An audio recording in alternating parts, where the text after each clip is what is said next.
Welcome to another exciting episode of the Insurance Untangled Podcast. My name is Ben Tuinei, and I'm one of the co-hosts of this podcast. And as you know, we've developed this podcast to helping practices that are tangled up with insurance.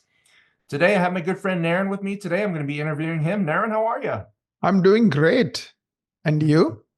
Doing well, thank you. Hope you had a wonderful Halloween and a nice start to fall. Yes. Well, excellent. Well, thanks for taking time, Naren. Interviewing you is it's always fun to learn great and new things about marketing. What we've decided to talk about today is a concept about, developing your marketing blueprint to make 2025 your best year yet. So let's dive into it. Naren, my first question for you is, what is the marketing problem that most practice owners deal with that they're not aware of? Yeah, I think I still talk to practice owners who say, oh, I spend X dollars into marketing and I get so many patients. And I don't know how many patients are coming from where, but I do think the biggest marketing problem that most practice owners who listen to the Insurance Untangled podcast are not aware of is your patients from PPO plans are very expensive. Meaning, without you even realizing it, you might end up spending $2,000-$3,000 per patient, right? So that is, I think, the biggest issue that people are not aware of, and we can unpack that. Yeah, no, that's awesome.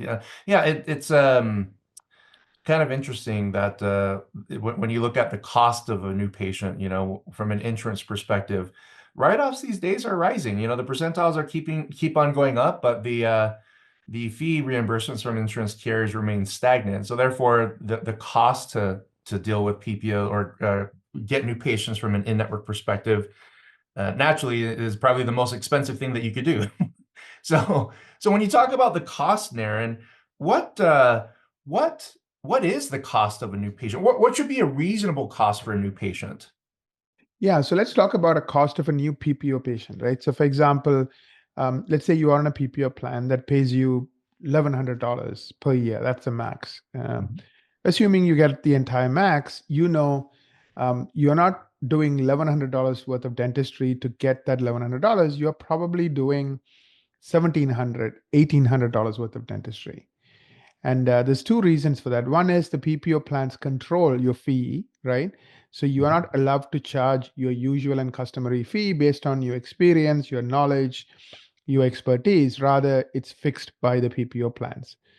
One of the things that PPO plans try to do is to make dentistry a commodity, right? Because if it's a commodity, they can pay you the lowest amount possible, right? If it's not a commodity and they have to respect the fact that you have 25 years of experience and you have special training for certain things, and therefore they need to pay you appropriately versus somebody who just graduated from dental school 2 minutes ago, then they lose their leverage. So they control the fee you can charge. That's number one. And I know Ben's team can help negotiate that, but still they do control it. Second thing they do is, they don't pay you the full fee. I mean, they literally will only pay a partial amount of even the reduced fee they allow you to charge.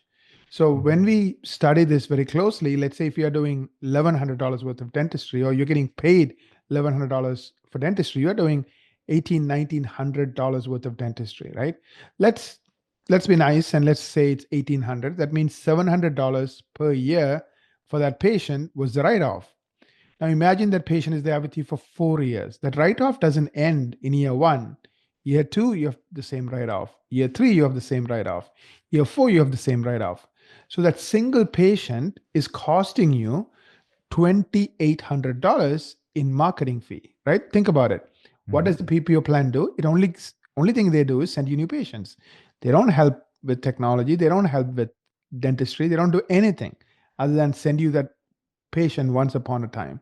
Now, from that once upon a time, for as long as that patient is your patient, you are sending them a monthly, annual, write-off, invisible check, which is the marketing fee. So imagine $2,800 is the cost of that patient from a marketing perspective.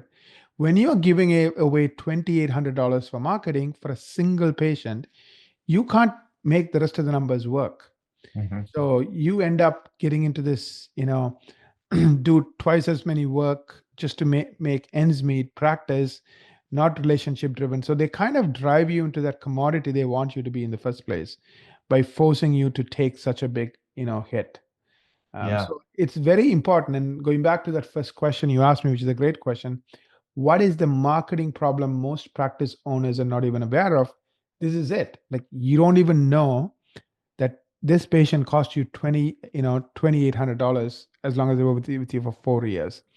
And when you have that kind of a penalty, or like let's call it, rope around your neck, it's hard to kind of breathe. It's hard to come out. Mhm. That is the number one problem I think practices have to solve. Yeah, no, I get it. In my observation, Aaron, when I look at, I mean, like what percentage of your insured patients actually find you because you're in network?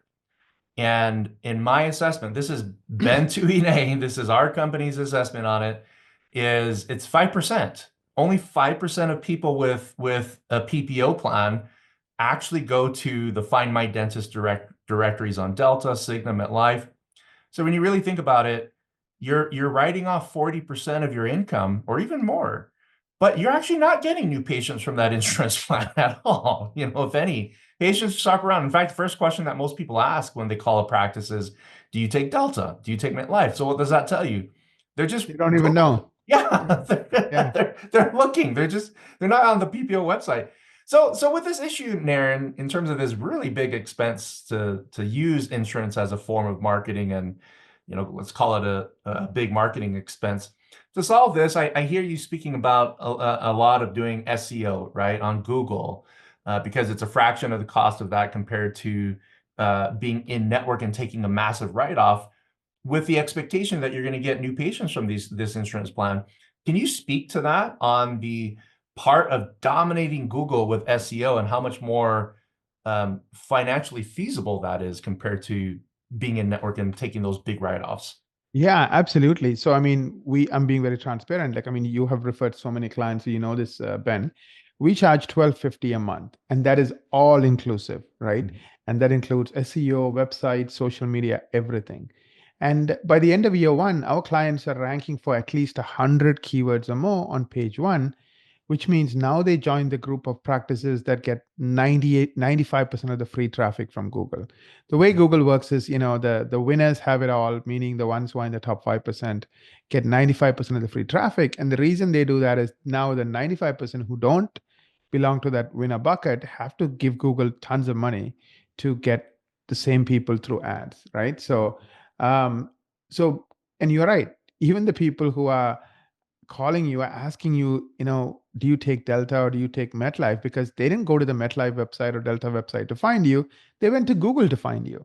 Mhm. So they Google whatever they need, veneers, Invisalign, general dentistry, toothache, you name it. And then you show up. And then also Google shows your reviews. So they know that you have pretty good reputation. You have lots of 5-star reviews. And now they're calling your office. And as one of the many questions they ask, do you take Delta? They didn't say you are on a PPO plan. They just said, hey, I have this free thing that my employer gave me. Mhm. Like they didn't pay for it. So it is worth what it is, which is nothing because they didn't pay for it. Do you take it? And your answer should be absolutely, even when you're not in network. Yeah, we have an insurance, specialist. Her job is to help you get every penny from, XYZ insurance company. Absolutely, we take your insurance, right? That's it. Yeah. So you don't have to sign up to the insurance plan and give them 45%, to be able to attract that same patient, through Google. So the key is, why are you, giving them, that example we did $2,800 over a 4-year period in a marketing fee for them doing nothing, Mhm. versus, put a tiny fraction of that into SEO and get that patient directly from SEO. And then because you're not signed up with that PPO plan, now you don't have to deal with the write-off anyways. Mhm. So that's my approach. Now, SEO is not hard, like we said. Only 5%, have the privilege of getting 95% of the free traffic. So the question is, how do you get into the 5%? And Google cares about 6 things. And one of them is like original content, NAP, Lighthouse Go. I think we have done episodes on this in the past. We Yeah. can put a link to it, Ben, and perhaps people can go through it. And so that's it. So, get serious, right? Get serious on not giving the fat cats at the insurance companies thousands of dollars in marketing fee for every patient for the life of that patient, and rather start dominating Google. So you're going to get them for a fraction of the cost. I mean, literally, it's like 3 cents on the dollar or 2 cents on the dollar, even, like, meaning instead of spending $30,000 in PPO write-offs, you could spend $1,000 in SEO and get the same results. Yeah, no, absolutely. Yeah, I like what you mentioned there because it reminds me of I took a IV sedation course. Well, part of the DSO my first ever dental job, and we hired some doctors out of Canada to come in and teach IV sedation and get us certified for that. We'll get the doctors ready to get certified for it. And interestingly, their practice is up in Canada, but their practice was a worldwide practice. So this was back in 2007 or 2008. Half of their patients were not Canadian residents. They were coming from other countries. And I asked them, I was like, how did you guys do that? It's like, well, sedation is sort of a very underserved area in dentistry. But the half of our patients actually never call in. They contact us through email. We never Right. talk to them. They just, we set up the appointment and all that, make it easy for them. But the first time we ever have a conversation with them is when we're in their mouth, in the chair.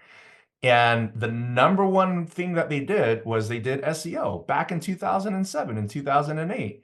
And Right. so it's amazing. So I'm a big believer with what you're mentioning, Naren, because I've seen it. I still see it in this day and age in live action from clients that do very well with this. So what I would suggest for listeners is that if you're struggling in marketing, do a consultation with Naren's team. Do a marketing strategy meeting. You go to insuranceuntangledcom/MSM to request that consultation. And I can promise you, at the very least, your eyes will be open to a new possibilities in terms of marketing. Naren, we're getting ready to do a webinar for about 2025, right? Making that the best year yet for dentistry. What are 3 metrics you think that doctors should strive for to make 2025 their best year? That's a great question, Ben. I appreciate it. I think there are 3 things that most doctors don't know, but they absolutely need to know if they want 2025 to be their best marketing year yet. One is the cost of an average new patient from each marketing source. So let's say you're doing SEO, you need to know how much SEO is costing you, which you should know because you're the one signing the checks. But also you need to know how many new patients you're getting from that. So you need to have some kind of a tracking, and you can set up call tracking, you can set, landing page tracking, whatever it is. You need to have tracking set up so you can figure out, it should be a math equation. You shouldn't go to your front desk person and say, hey, tell me how many new patients you're getting from this or that, because she will only tell you what people told her. And 90% of the time or 99% of the time, it's not accurate because people tend to tell each other what they just remembered or what just happened. So for example, I asked Ben, how's your day? And let's say he had an argument with somebody. He's going to say it's a crappy day, right? Versus, he got a $100,000 check in the mail for something. He's going to say it's a great day, but the reality is neither of them are true because the day is more than just what just happened. But we as humans tend to remember what just happened. So don't ask your patients, to figure out what marketing is working. Just track it. So find out what the cost of average new patient using tracking. So you know how much you're spending, and based on the tracking, how many new patients you're getting, and then divide the two. Second metric I would strongly recommend is, number of keywords ranking on page 1. We talked about, 30 to 1 advantage for SEO versus PPO plan. So if you are sick and tired of giving these PPO plans, like, the example we did was $2,800 over a 4-year period because of the insurance write-off, which is a marketing expense, try to get into the top 5% that gets 95% of the free traffic from Google. And you are among the top 5% once you rank for 100 or more keywords. So number of keywords ranking on page 1, meaning in the top 10 results of Google, how many keywords are ranking? How do you figure this out? Log into Google Analytics. We do that with all of our clients.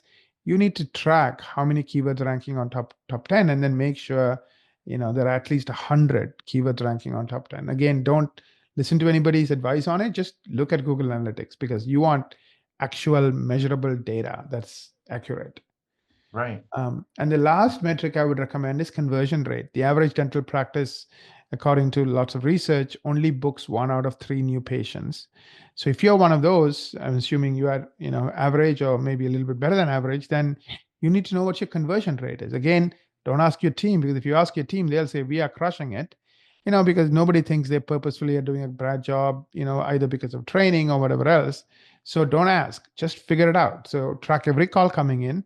And that's something we do as part of our service. And then figure out, of all the new calls coming in, how many are new patient calls and how many are booking. So let's say you got 30 new patient calls and only 10 booked. That means your conversion rate is 10 divided by 30, 33%. So those are the 3 metrics I would really pay attention to on a weekly, monthly, at least a monthly basis. And I would review. And I want these numbers to grow. So number one, cost of an average new patient. You want the cost of average new patient to go down, right? PPO plans, let's say, costing you $2,500 a new patient, SEO would cost you $60. So start attracting patients using methods that cost you the least. Number two, number of keywords ranking on page 1. Again, really, really important. And the minimum is 100. Number 3, conversion rate, right? The average practice only books 1 out of 3. That is 33%. What is yours? Maybe you can, once you know what it is, then you can grow it. My ideal would be 70, 80%. So regardless of where you are, track these 3 metrics and improve them. Yeah, no, that's awesome. That's awesome. So many things come to mind with what you said there with those 3 different areas. And I agree with all of them, because the big thing is just finding a less expensive way to earn new patients. I think every business wants to look at that, with good or bad economic times. It's just it's good business, right? So for final question here, Naren, what is one goal that you think all practice owners should accomplish for 2025? One common thing that we could all benefit from. Absolutely. I do think Google reviews are like table stakes today. Like, it's no longer nice to have, it's absolutely must have. And you kind of alluded to, only 5% of the people are even going to the Delta or the MetLife website to find a dentist. They go to Google. And one of the things they always pay attention to is Google reviews. So every practice, you don't need to hire a marketing firm. You don't need any help. You can do this on your own. Should at least get 10 or more reviews every month. And again, we have done episodes on this. We can put a link to that. Take a look at it. Like, try to get minimum 10 or more Google reviews a month. So important. It doesn't cost you a dime. That would be my final tip. And, the one goal we all must, pay attention to and achieve in 2025, 10 or more Google reviews every single month. Love it. Love it. Reminds me of my sister, who's a medical doctor. She's practicing in Hawaii. She flies up to Utah every year for her dental appointments. And I always ask her, it's like, hey, I know that you have a lot of family here, but it's like, there's a lot of good doctors in Hawaii too. And she's like, well, I trust these guys. I trust this practice. And she said, you Google them, you'll see that they are highly trusted among the community because they have so many 5-star reviews. And naturally, when, I hear Gary Takis talk about this quite a bit, Naren, is that you got to make the reason as to why people come to you, you got to make it something different than you being in network, right? It's not only about you avoiding those write-offs, by having patients come to you from an out-of-network perspective, or having patients come to you for a different reason other than you being in network. I think how you position it on the Google SEO part of things, positioning how you're branded, how you look to people, in an effort to sort of sidestep being in network as the number one reason why people come to you. Because that's, as you mentioned, Naren, it's the most expensive form of marketing, which is being in network with insurance. So, Naren, I appreciate you sharing your insights today. Always a pleasure chatting with you and kind of picking your brain on a lot of these things. I always learn amazing new things as it pertains to marketing. So thank you, Naren, for the wonderful thoughts and ideas. And I want to thank our guests for joining us today on another amazing episode of the Insurance Untangled Podcast. If you enjoyed today's episode, don't forget to share this with your friends on social media and give us a like, send us a review on any of the podcast platforms that you use. Check us out at insuranceentangled.com to find future webinars and all of our episodes, as well as any future and current freebies and promotions that we're going to be giving out there. Until we meet again, thank you for joining us, and we wish all of you the best of success.